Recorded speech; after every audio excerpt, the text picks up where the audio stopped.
Kali ini saya akan membahas satu lagi kasus pembunuhan yang terjadi di Kabupaten Banjarnegara, Jawa Tengah pada tahun 2023. Tapi sebelum lanjut ke pembahasan, jangan lupa untuk subscribe, like, dan juga aktifkan tombol notifikasinya agar kalian tidak ketinggalan video-video terbaru yang saya bagikan.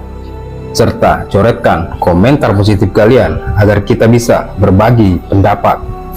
Tanpa banyak kata-kata lagi, siapkan jiwa, mental, serta batin kalian. Dan mari kita buka arsipnya.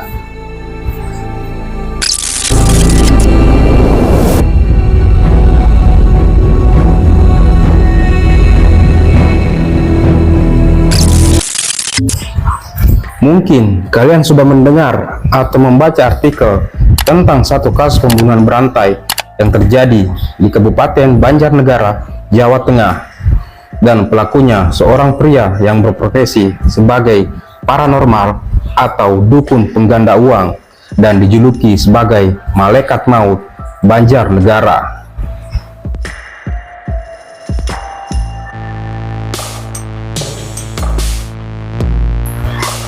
Dan bagi kalian yang belum tahu, kali ini saya akan membahas kasusnya.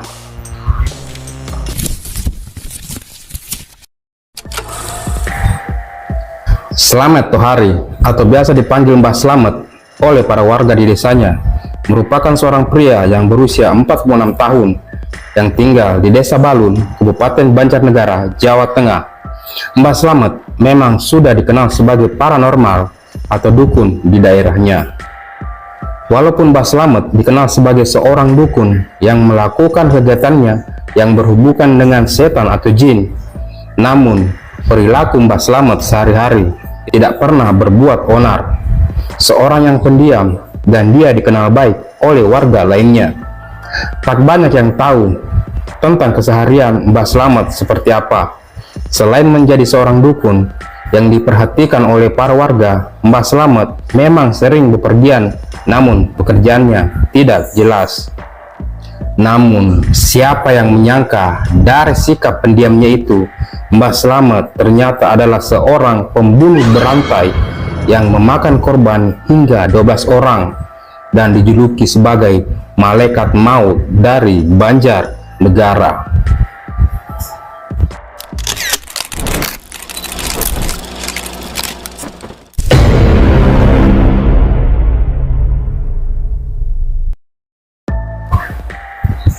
Kasus pembunuhan berantai ini pertama kali terungkap pada hari Sabtu, tanggal 1 April tahun 2023. Seorang pria berinisial GE yang melaporkan tentang kehilangan ayahnya yang bernama Parianto alias PO yang berumur 53 tahun, asal Sukabumi, Jawa Barat, ke Polres Banjarnegara pada hari Senin, tanggal 27 Maret tahun 2023.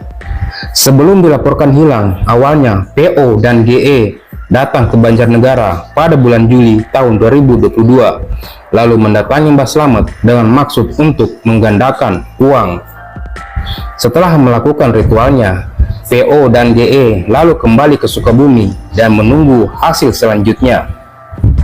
Setelah beberapa bulan berlalu, pada tanggal 20 Maret tahun 2023, PO seorang diri pergi mendatangi Mbah Slamet untuk menagih janji penggandaan uangnya. Namun, karena PO merasa ada yang tidak beres, dia lalu mengirim pesan kepada anaknya melalui pesan WhatsApp. Dalam pesan tersebut, PO menyampaikan bahwa dia lagi di rumah Mbah Slamet. PO juga meminta kepada anaknya, GE, agar mencarinya bersama pihak kepolisian jika dirinya sudah tidak bisa dihubungi.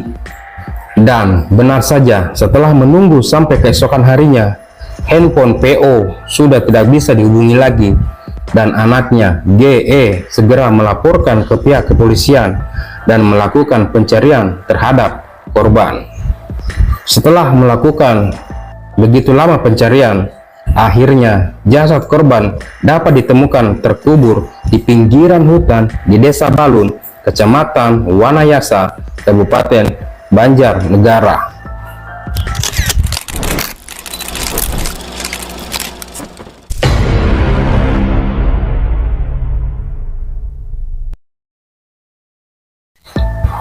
Pihak kepolisian lalu mencari dan mengamankan Slamet Tohari atau Mbah Slamet, orang yang terakhir bertemu korban di tempat tinggalnya, lalu dibawa ke Polres Banjarnegara untuk dilakukan interogasi. Dari hasil interogasi yang cukup lama oleh tim penyidik, pelaku akhirnya mengakui telah membunuh korban.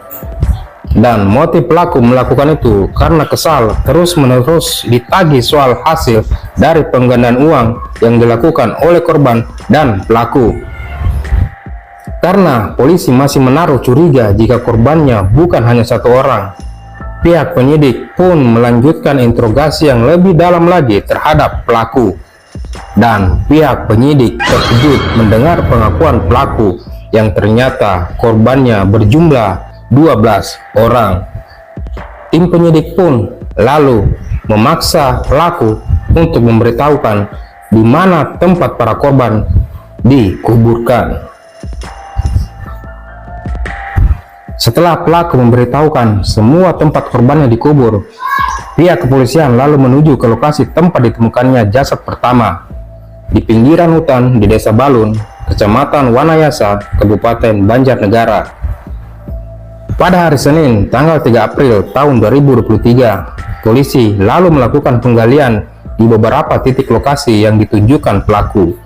Dan sangat mengejutkan, pihak kepolisian mendapatkan ada 9 jasad ditemukan di titik lokasi yang berbeda, yaitu di Blok Cemara atau sekitar 2 km dari pemukiman warga di Desa Balun, Kecamatan Wanayasa. Beberapa jasad yang ditemukan hanya tinggal tulang belulang yang diperkirakan telah dikubur terlalu lama. Selang 1 hari kemudian, pada hari Selasa, tanggal 4 April tahun 2023, pihak kepolisian kembali menemukan 2 jasad yang terkubur dalam satu lubang, dan total ada 12 jasad korban yang ditemukan oleh pihak kepolisian. Setelah dilakukan identifikasi, jasad korban lalu diserahkan ke pihak keluarga untuk dimakamkan.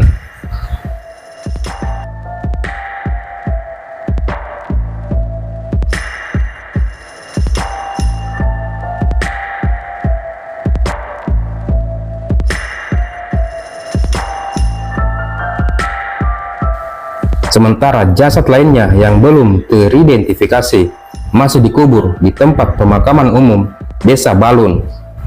Setelah diketahui Mbah Slamet membunuh para korbannya dengan cara memberikan minuman yang dicampur dengan racun potasium sianida, yaitu racun untuk mengusir hama pada tanaman, dengan alasan sebagai bagian dari ritualnya untuk menggandakan uang.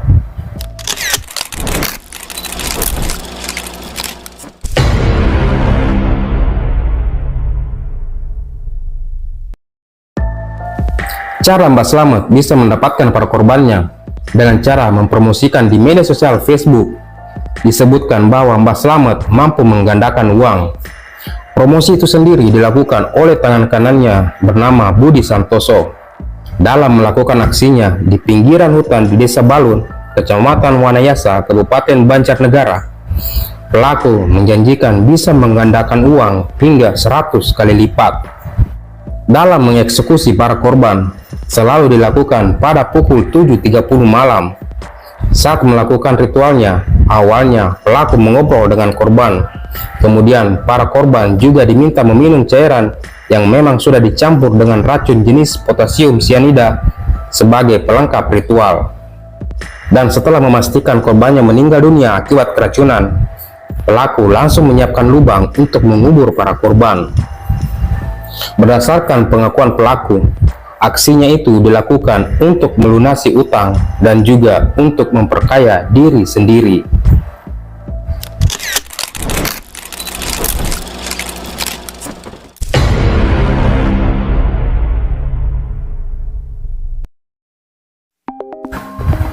Akhirnya, sidang kasus pembunuhan berantai Banjarnegara digelar di Pengadilan Negeri Banjarnegara pada hari Selasa, tanggal 22 Agustus tahun 2023. Terdakwa pertama yaitu Budi Santoso yang berperan sebagai tangan kanan Mbah Slamet. Jaksa penuntut mengatakan bahwa hal-hal yang memberatkan terdakwa yaitu sudah ikut menikmati hasil tindak pidana, Kemudian perbuatannya sudah membuat keresahan bagi masyarakat luas dan mengakibatkan kerugian bagi para korban. Adapun hal yang meringankan adalah terdakwa mengakui perbuatannya serta belum pernah terlibat hukum.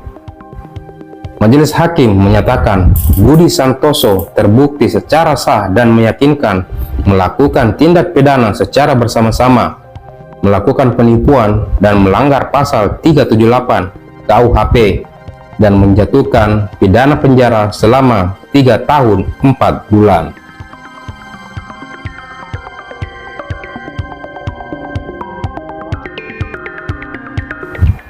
Sedangkan terdakwa Slamet Tohari alias Mbah Slamet pada hari Kamis tanggal 1 Februari tahun 2024 dilakukan sidang akhir.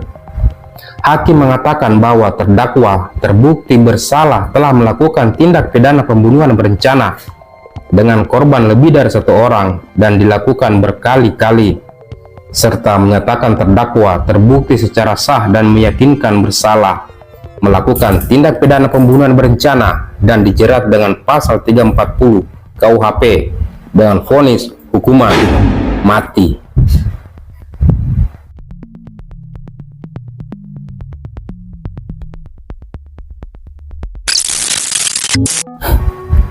Fenomena dukun di Indonesia memang tidak ada matinya. Bahkan kepercayaan terhadap dukun mungkin berbanding lurus dengan kepercayaan terhadap dokter. Dan bahkan ada juga orang-orang yang berpendidikan tinggi masih percaya dengan perdukunan. Dengan cara mencuci otak para korbannya, sehingga apa-apa saja yang diperintahkan oleh sang dukun, walau tidak masuk akal, akan dilakukan oleh para korban. Bahkan banyak pasien wanita yang dilecehkan dengan dalih membuka aura gelap, mengusir jin, dan memusnahkan sihir jahat. Karena mereka percaya kalau sang dukun itu sakti dan dapat berkomunikasi dengan hal-hal yang gaib. Dalam Islam, keyakinan pada seseorang bahwa dirinya memiliki pengetahuan tentang hal gaib termasuk dalam keyakinan sesat dan bertentangan dengan akidah Islam. Bila keyakinan tersebut berkembang menjadi tindakan meminta petunjuk, maka hal itu menjadi dosa besar. Dari Abu Hurairah secara marfu bahwa Rasulullah bersabda, "Barang siapa mendatangi dukun lalu membenarkan apa yang dikatakannya, maka ia telah berlepas diri dari apa yang diturunkan oleh Nabi Muhammad Shallallahu Alaihi Wasallam." Melihat banyaknya korban jiwa di tangan para dukun, sudah saatnya masyarakat diberikan pengetahuan tentang bahaya dukun. Jika kita belum bisa mewujudkan keinginan kita, maka tetaplah berusaha dan berdoa. Karena dari usaha dan doa yang kita lakukan itu, pasti akan menemukan jalannya di saat yang lebih berkuasa mengabulkannya, yaitu Allah Subhanahu wa Ta'ala.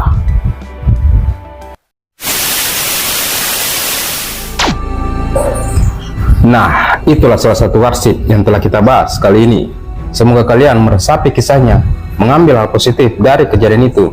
Tetap berhati-hati, tetap waspada, jaga diri kalian dan cermat dalam memilih. Karena tindak kejahatan tidak mengenal siapa kalian dan kapan akan terjadi.